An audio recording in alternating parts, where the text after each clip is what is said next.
Assalamualaikum, salam project.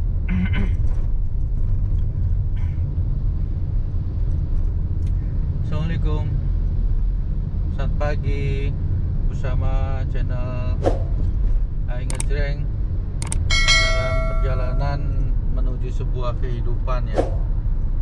Jadi kita bangun pagi, sholat subuh, kemudian persiapan menuju kantor untuk mencari nafkah, untuk beraktivitas di saat kondisi seperti ini ya. Nah, berkaitan dengan berbagai macam jenis project macam-macam yang kita hadapin ya di dalam setiap harinya. Berkaitan dengan project management ini tidak pernah habis. Project management selalu ada dan selalu melekat di dalam aktivitas sehari-hari, sehingga ilmu project management itu perlu dipelajari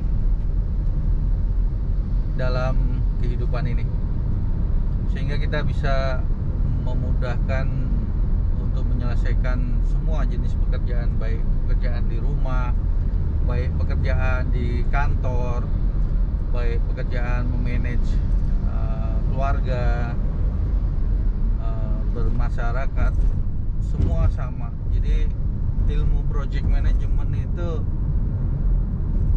penting sekali berkaitan dengan bagaimana manage diri kita sendiri gitu loh. Aktivitas kita hari-harinya itu sangat penting. Jadi itu diperlukan sekali.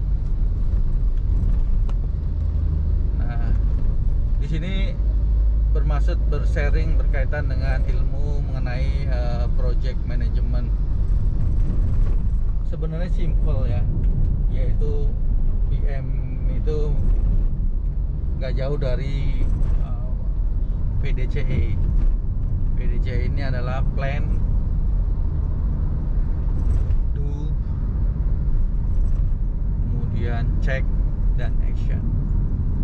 Nah, tiga kata tadi PDCA itu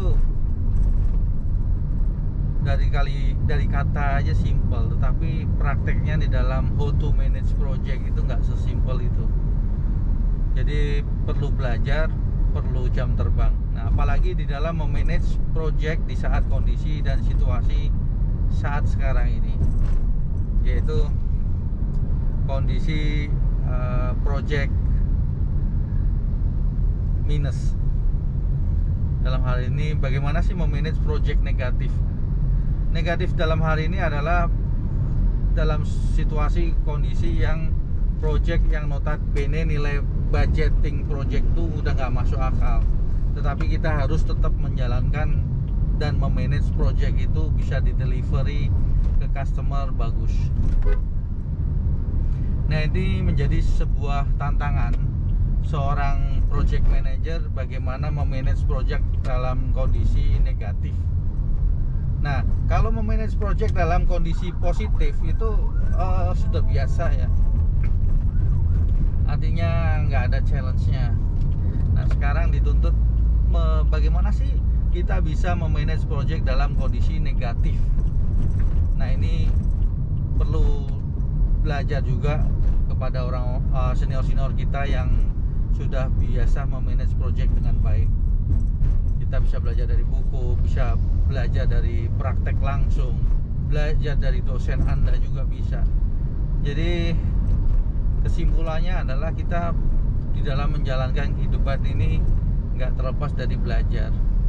Nah, kembali lagi mengenai project management.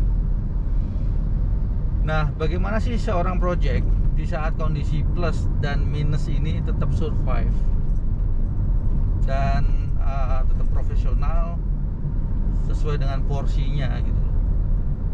Nah, kita dibekali oleh akal dibekali akal oleh Sang Maha Pencipta.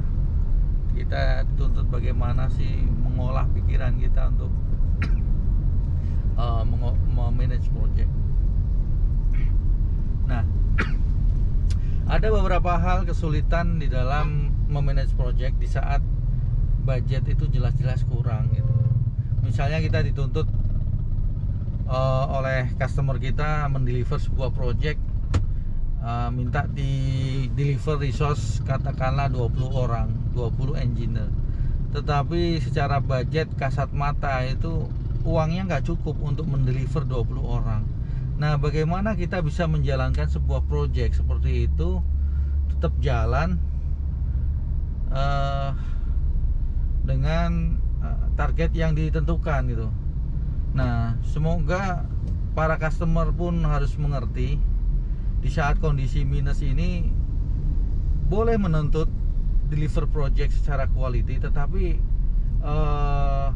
kalau menuntut hanya jumlah resource yang di-deliver dengan budget yang nggak cukup, itu nggak bisa memaksakan diri, karena di situ diperlukan seorang PM yang mempunyai improvisasi. Dia mungkin artinya gini, mendeliver resource engineer tidak sesuai dengan jumlah, tapi mereka mendeliver resource dengan capacity kualitasnya.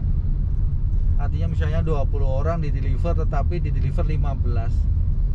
Tetapi dari 15 itu sudah mengcover sebenarnya kemampuan orang atau engineer di-deliver 20 orang. Nah, seperti itu. Nah, itu yang bisa melihat seperti itu adalah PM yang berpengalaman. Sehingga buat para customer jangan terlalu khawatir kalau sudah mempercayakan project kepada mitranya, karena mitra itu pun punya tanggung jawab untuk mendeliver kualitas. Tapi nggak perlu intinya kualitas yang perlu dideliver itu. Mengenai bagaimana caranya di dapurnya engineer yang di-deliver itu berapa, ya itu sebenarnya serahkan kepada PM. Seperti itu. Misalnya katakanlah kita membangun sebuah rumah, dikasih tanggung jawab untuk membangun sebuah rumah. Nah, katakanlah ukuran 120. Nah, budget yang dikasih oleh customer untuk membangun rumah itu sebenarnya kalau secara hitung-hitungan RAB yaitu nggak cukup. Nah, bagaimana seorang project atau mandor, di dalam hal ini adalah kontraktor, bisa membangun dengan budget seminimal mungkin. Mungkin dari situ seorang mandor atau project tersebut memilih bahan-bahan yang kualitasnya sama, memang harga beda.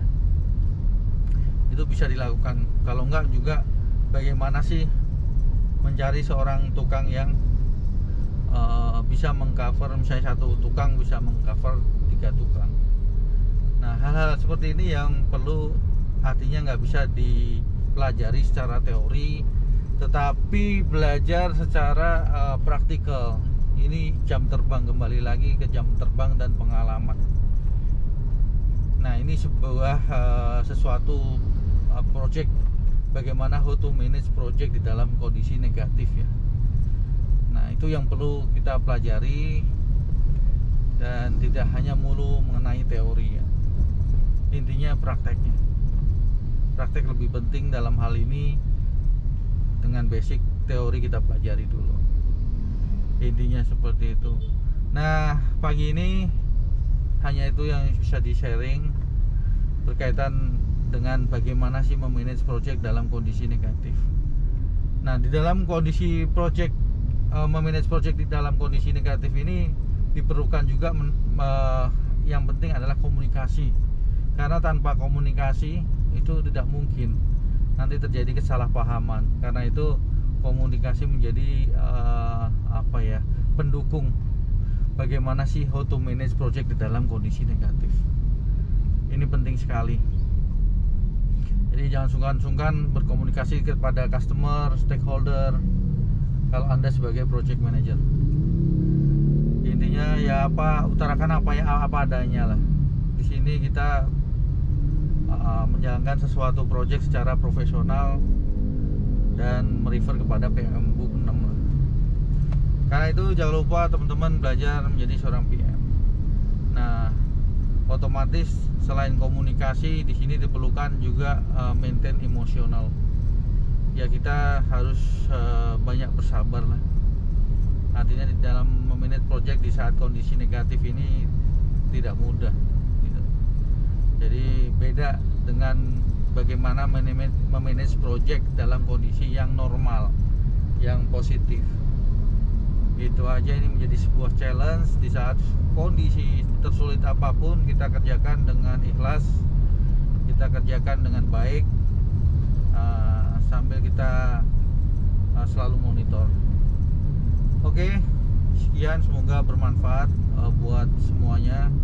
Di sini hanya berbagi di channel Ai Ngejreng ini. Semoga bermanfaat. Jangan lupa like dan subscribe.